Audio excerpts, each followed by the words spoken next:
भोग्यौताको रूपमा त पहिले शासकहरूलाई किनिसके, उनीहरूले दिइसके पैसा।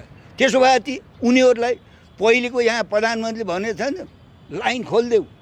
किन लाइन काटेको भनेको सुन्नु भएन यहाँ संसदभित्र? 22 अरब त सत्तामा शक्तिमा बस्नेले पहिले कसले खाइसकेका छन् नि। त्यो उसले त कला तिरेछ नि, उसलाई तिरेछ त ऊ बलियो भएर बसिया छ त। व्यवसायीबाट त अर्कै देब्रे हातले माग्छन् नि चुनावका बेलामा।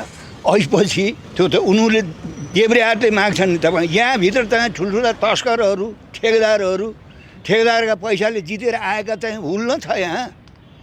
यहाँ राष्ट्र र जनताको बारेमा चिन्ता गरेको, त्यस खालको चाहिँ काम गरेको तपाईँ अनुभव गर्नुभएको छ? 10औं करोड रुपियाँ खर्च गरेर तपाईँ चाहिँ जितेर आउने चुनावमा, अनि यहाँ आएपछि त्यो पैसा साउ ब्याज ठेकी कसैले उठाउनको लागि मन्त्री हुनुपर्ने। यदि मन्त्री भएन भने ऊ झुन्निएर मर्न खोज्छ।